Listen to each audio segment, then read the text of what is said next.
हूँ आदरणीय प्राचार्य जी को कि आप आएँ और अपने विचारों से नव प्रवेशित छात्र छात्राओं का मार्गदर्शन करें।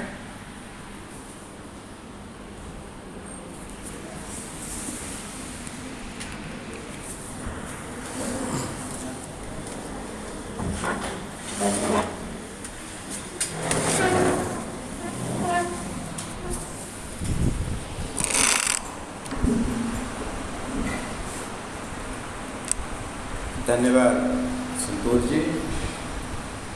यहाँ मंच पर उपस्थित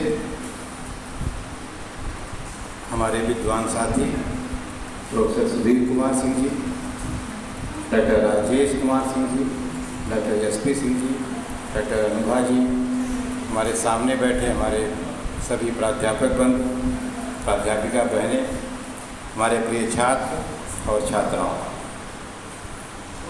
जैसा आप देख रहे हैं कि सामने आपका बैनर लगा है कि इंडक्शन प्रोग्राम। इसका मतलब आपको अपने परिवार में शामिल करने का कार्यक्रम। तो जाहिर सी बात है, किसी परिवार में जब आप शामिल होते हैं तो उस परिवार की अपनी एक परंपरा होती है, अपने रीति रिवाज होते हैं, अपना संस्कार होता है, अपनी कार्य संस्कृति होती है। और कोई जब बाहर का व्यक्ति आता है तो वह अपने संस्कार लेकर आता है, अपनी कार्य संस्कृति लेकर आता है, अपने रीति रिवाज, अपने तौर तरीके लेकर आता है। तो ज़रूरी कतई नहीं है कि जो लेकर आ रहा है और जो वहाँ चल रहा है दोनों एक हो, कि ज़रूरी है। तो यह इंडक्शन प्रोग्राम इसलिए किया जाता है और हर संस्था का बिल्कुल कस्टमाइज होता है। ऐसा भी नहीं है कि जो इंडक्शन प्रोग्राम हम करेंगे वही बदलापुर भी करेगा, वही टीडी कॉलेज भी करेगा, क्योंकि सबकी अलग अलग परंपरा है, अलग अलग रीति रिवाज है, अलग अलग तौर तरीके हैं। तो हमको अपने तौर तरीके से आपको परिचित कराने के लिए इस कार्यक्रम का आयोजन अनिवार्य रूप से किया जाना चाहिए, ऐसा यूजीसी की गाइडलाइन है। आप हमको जाने और उससे ज़्यादा ज़रूरी है कि हम आपको जानें।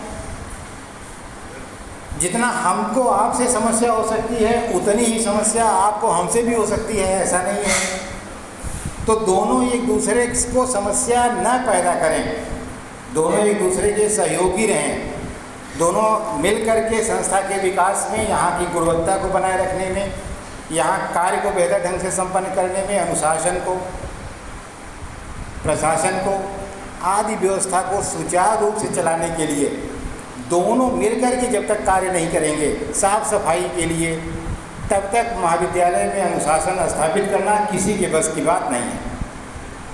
एक न विद्यार्थी कुछ कर सकता है, न एक अध्यापक कर सकता है, न एक प्राचार्य कर सकता है। सभी जब तक नहीं मिलेंगे, जब तक सहयोग नहीं करेंगे, जब तक सब ये नहीं सोचेंगे कि जहाँ खड़े हैं वहाँ सब कुछ व्यवस्थित होना चाहिए, और अगर नहीं व्यवस्थित है तो उसे हम कर लें।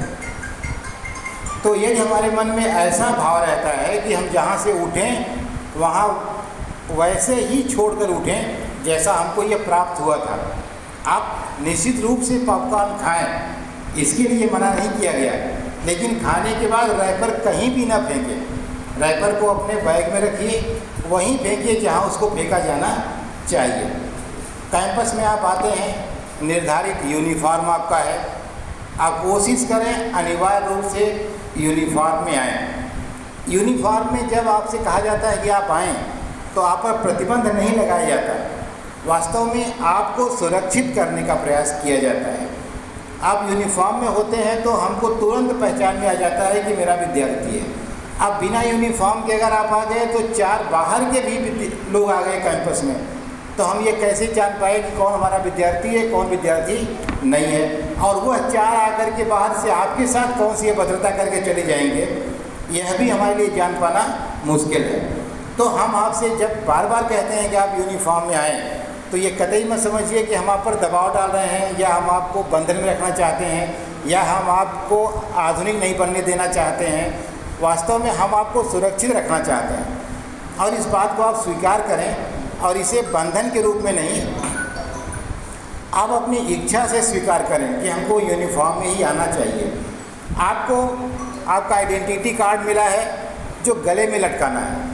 आप सब लोग उसको बैग में लिए रहते हैं, जब आपसे पूछा जाता है तब आप जल्दी से उसको निकालना शुरू करते हैं। आप उसको गले में लटकाएं, क्योंकि यूनिफॉर्म ऐसे भी लड़के पकड़े गए कैंपस में कि वो यूनिफॉर्म ही बनवा लेते हैं, और यूनिफॉर्म में चले आए तो अब कैसे हम जानें कि ये विद्यार्थी हमारा है कि नहीं है। तो ये आइडेंटिटी कार्ड आपको अनिवार्य रूप से अपने गले में लटकाना ही चाहिए। क्योंकि आप प्रथम वर्ष के प्रथम सेमेस्टर के छात्र हैं, इसलिए आपको ज़रूरी है कि यह बात पता रहे कि आपको क्या करना है। आपको बैठने की जगह आपकी लाइब्रेरी में, कॉमन हॉल में, आप वहीं बैठें। क्लास नहीं चलती है, आप क्लास रूम में बैठ करके अपनी पढ़ाई करें जब तक अध्यापक आ नहीं रहा है। बीच का ट्रांजिशन पेज होता है, 2 मिनट, 4 मिनट, 5 मिनट, एक क्लास ख़त्म होती है नई क्लास शुरू होने में, तो आप अपने क्लासरूम में रहें। आपको परिसर में नहीं घूमना चाहिए बिना मतलब का, जब तक कि आपका कोई काम ना हो। परिसर खाली ही रहना चाहिए। कोई आपको दिक्कत हो, कोई परेशानी हो, कोई आपको ज़रूरत हो, तो आप किससे संपर्क करेंगे, किससे कहेंगे, यह भी आपको जानकारी होनी चाहिए। देखिए, सारे हेल्पलाइन नंबर 1-2 दिन में जगह जगह लगा दिए जाएंगे। आपको कोई प्रशासनिक दिक्कत हो, कैंपस में आपको कोई समस्या हो, कोई दिक्कत हो, आप अपने मुख्य अनुशासक को फ़ोन करें या उनसे आप मिलें, उनको बताएं। लड़कियां हमारी हैं, आपको कोई दिक्कत हो तो आप जो मिशन शक्ति के हैं संयोजक हैं, जो बाल कल्याण और महिला प्रकोष्ठ की संयोजक हैं, इन सब का नंबर आपको 2-4 दिनों में जगह जगह लिखा हुआ मिल जाएगा। आप उनको संपर्क करें, उनको बताएं। कोई कार्यालय का आपका काम हो, जैसे आप गलत आदमी को फ़ोन करते हैं और फिर कहते हैं कि आपको रिस्पांस नहीं मिला। जैसे मुझे रात को 11 बजे कोई फ़ोन करता है, सर बीएड की काउंसलिंग हो रही है, मैं बताना भी चाहूँ तो आपको नहीं बता सकता, क्योंकि बीएड की सूचना मेरे पास नहीं है। तो आप ऐसे में उस व्यक्ति को फ़ोन करें जो आपको बीएड की बात बता सके। ऑफिस की कोई बात जाननी हो तो आप ऑफिस को फ़ोन करें। तो इसके नंबर आपको सब एक जगह है, बनवा करके टंगवा दे रहे हैं, आप उन्हीं को फ़ोन करें। आप अपने कॉलेज की वेबसाइट, अपना व्हाट्सएप ग्रुप, इसको अनिवार्य रूप से डेली देखें, क्योंकि कोई भी सूचना जो होगी वो आपकी या तो वेबसाइट पर होगी या आपके व्हाट्सएप ग्रुप पर होगी। आपको जो बुकलेट मिली है उसमें डिटेल आपकी वेबसाइट का लिखा हुआ है, आप वहाँ से चेक करें। कोई भी दिक्कत परेशानी आपको हो, आप संबंधित व्यक्ति को बताएं। इसके अलावा जो इम्पॉर्टेंट बात है वो ये है कि आप पहले सेमेस्टर के विद्यार्थी हैं और नई शिक्षा नीति के तहत आपका एडमिशन हुआ है, तो सारे विद्यार्थी को बहुत अच्छे से नई शिक्षा नीति को समझने की ज़रूरत है, उसे क्या करना है। क्योंकि अब ऐसा नहीं कि आपने एडमिशन ले लिया और आप घर बैठिए आकर के साल भर में इम्तहान दे देंगे। आपको रोज़ कुछ न कुछ करना है, नहीं करेंगे आप एब्सेंट हो जाएंगे और आपका रिजल्ट गड़बड़ा जाएगा। आपका मिड टर्म होना है, आपको असाइनमेंट जमा करना है, आपकी अटेंडेंस पर आपको नंबर मिलना है। तो ये सारी चीज़ें जब तक आप नहीं जानते रहेंगे तब तक आप इस भ्रम में रहेंगे कि ये होता तो वैसे ही था कि एडमिशन ले लिया और आकर हमने साल के अंत में एक बार एग्ज़ाम दे दिया। एक बार आपको एडमिशन के लिए प्रक्रिया पूरी की आपने, फिर आपको इम्तहान के पहले रजिस्ट्रेशन करना होगा। पिछली बार कुछ बच्चों ने पहली बार था तो रजिस्ट्रेशन जब कर लिया तो सोचा कि अब तो फार्म भरा गया, तो परीक्षा फॉर्म ही नहीं भरा और परीक्षा से वंचित रह गए। अब बाद में लाख कोशिश करने के बाद भी नहीं भरा गया। तो आपको आँख कान खुला रखने की ज़रूरत है, आपको हर सूचना से अपडेट रहने की ज़रूरत है। आपको विश्वविद्यालय की भी साइट रोज़ देखना चाहिए कि कोई नई सूचना तो नहीं आ गई विश्वविद्यालय से, जो कॉलेज हमको बताया हमारे तक पहुंची नहीं या कॉलेज ने नहीं बताया। तो अब आपको सूचना लेना आपकी जिम्मेदारी हो गई। आप रोज़ एक बार प्रयास कर लें कॉलेज की वेबसाइट पर, कॉलेज के व्हाट्सएप ग्रुप पर और विश्वविद्यालय की वेबसाइट को ज़रूर खोल करके देखें कि आज कोई नई सूचना तो नहीं आई। आप सभी लोग अनिवार्य रूप से इसे अपने जीवन का हिस्सा बनाएं कि हमको सूचना रोज़ लेनी है कि क्या परिवर्तन हुआ, क्या दिक्कत हुई, क्या नई बात आ गई, क्या हमको करना है। अब आपको रजिस्ट्रेशन करना विश्वविद्यालय की साइट पर, विश्वविद्यालय की साइट पर आपको फॉर्म भरना, इसके बाद नेक्स्ट सेमेस्टर में जब आप जाएंगे तो अबेकस पर सारी सूचना अपलोड करना, क्योंकि आपका अब सारा रिजल्ट, सारी सूचना अबेकस पर होगी और आप कहीं भी जाएंगे वहाँ से वह इंटर डिपार्टमेंटल ट्रांसफ़र हो जाएगा। तो एक तरह से अब सिर्फ पढ़ना इम्पॉर्टेंट नहीं है, बल्कि स्मार्ट विद्यार्थी बनने की ज़रूरत है। केवल विद्यार्थी रहने से काम, स्मार्टफोन आपके पास है ही है, दिन भर आप उसी में खुराफात करते ही रहते हैं। और दूसरी बात ये बताना आपको कि परिसर में अगर आप मोबाइल चलाते हुए मिल गए किताब पढ़ने के बजाय, तो आपका मोबाइल जब्त कर लिया जाए। ठीक है, आप परिसर में खाली बैठे हैं तो किताब पढ़िए, कॉपी नोट्स लिखिए, कुछ काम करिए। मोबाइल खेलने की जगह परिसर नहीं है। हाँ, ये अगर आप मोबाइल पर हैं तो आप ऐसे क्षेत्र में रहिए जहाँ वाईफाई काम कर रहा है, आप वहाँ कुछ पढ़ रहे हैं, कुछ लिख रहे हैं, तो कोई बात नहीं, मोबाइल नहीं प्रतिबंधित है। मोबाइल में सही काम करने की इजाज़त है। खेलने के लिए मोबाइल बिल्कुल प्रतिबंधित है, कैंपस में आप खेल नहीं सकते। ठीक है, तो आप जितने भी सारे प्रकाशन हैं इनको आप लें। दूसरी जो महत्वपूर्ण जानकारी है वो यह है कि आपको अब 3 विषय की जगह 6 विषय पढ़ना है। 3 तो आप पढ़ते ही थे पहले, एक उसके साथ आपको माइनर पढ़ना है, एक आपको वोकेशनल पढ़ना है, एक आपको को करिकुलर पढ़ना है। तो फर्स्ट सेमेस्टर में आपको माइनर नहीं पढ़ना है। हम लोग आपको सेकेंड सेमेस्टर में पढ़ाते हैं माइनर, और फिर जा करके 4th सेमेस्टर में पढ़ाएंगे। ठीक है, और लेकिन आपका वोकेशनल जो है वो आपको शुरू के 4 सेमेस्टर में लगातार पढ़ना है। को करिकुलर आपको पूरे 6 सेमेस्टर में पढ़ना है, हर साल एक। तो आप लोग पहली साल के विद्यार्थी हैं, तो प्रथम सेमेस्टर में आपका जो को करिकुलर है वो आपका फूड एंड न्यूट्रिशन है। जो आपका वोकेशनल है वो आपका बैंकिंग एंड फाइनेंस है। तो बैंकिंग एंड फाइनेंस का पूरा कोर्स लास्ट ईयर पढ़ा करके उसे ऑनलाइन कर दिया गया है, वो यूट्यूब पर पढ़ा हुआ है। आप यूट्यूब चैनल का नाम नोट करिए, सब्सक्राइब कर लीजिए, उसको वहाँ से पढ़ डालिए। फूड न्यूट्रिशन की क्लास आपकी चल जाएगी।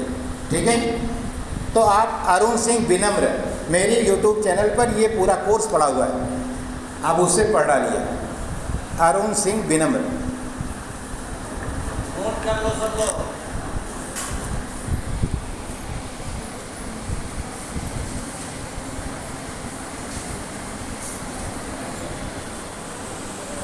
ARUNSINGHVINAMRA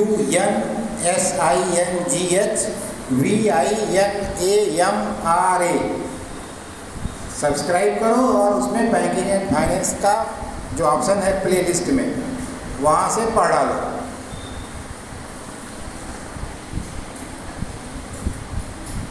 तो ये आपका वोकेशनल हो गया। को करिकुलर क्लास चलेगी फूड न्यूट्रिशन की, आप वहाँ पढ़िएगा। सबसे इम्पॉर्टेंट बात यह जाननी है कि आपको कैंपस में विद्यार्थी की तरह ही रहना है। आपको मुझे न टोकना पड़े, आपको देख करके ही कैंपस में हमको अच्छा लगे कि हाँ आप बहुत बढ़िया विद्यार्थी हैं। कोई ऐसी गलती मत करिए कि आपको डांटना पड़े या हमारे चीफ प्रोक्टर को आपको महाविद्यालय से निकालना पड़े। ठीक है, तो आप अच्छे से रहिए। कोई दिक्कत परेशानी हो आप बताइए, कोई ज़रूरत हो आप बताइए। मैडम लोग हैं, इनको आप बता सकती हैं, लड़कियां हैं, अगर कोई दिक्कत है उनको। तो अब आपको अगर कोई बात जाननी हो, कुछ पूछना हो, कोई आपको दिक्कत हो, कुछ आपको समस्या हो, तो आप बता सकते हैं। किसी को कोई बात जाननी है, कोई चीज़ पूछनी हो तो आप बताएं।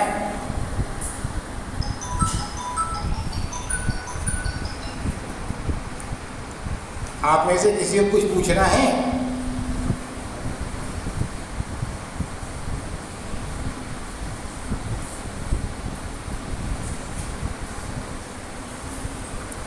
नहीं? तो जो सूचना आपको देनी थी, जो बतानी थी, वो बात इतनी थी। ठीक है, अब आप समय से इन कार्यों को संपन्न करें। और हम चाहेंगे कि हमारे मुख्य अनुशासिका आपके बीच में हैं, जिनके ऊपर पूरे महाविद्यालय के प्रशासन, अनुशासन, व्यवस्था की जिम्मेदारी है। अगर आप आपसे कुछ मुखातिब होना चाहते हो तो राजेश कुमार सिंह जी, आप बच्चों को संबोधित करें। और मैडम हैं बालिका हेल्थ क्लब की संयोजक कल्पना मैडम, ये भी आपको कुछ बताएंगी। कोई अगर दिक्कत होगी तो आप वो मैडम से पूछ लीजिएगा। मैडम इसके बाद आप बताएंगे। आइए आइए, चलिए। मैडम बहका रही थी।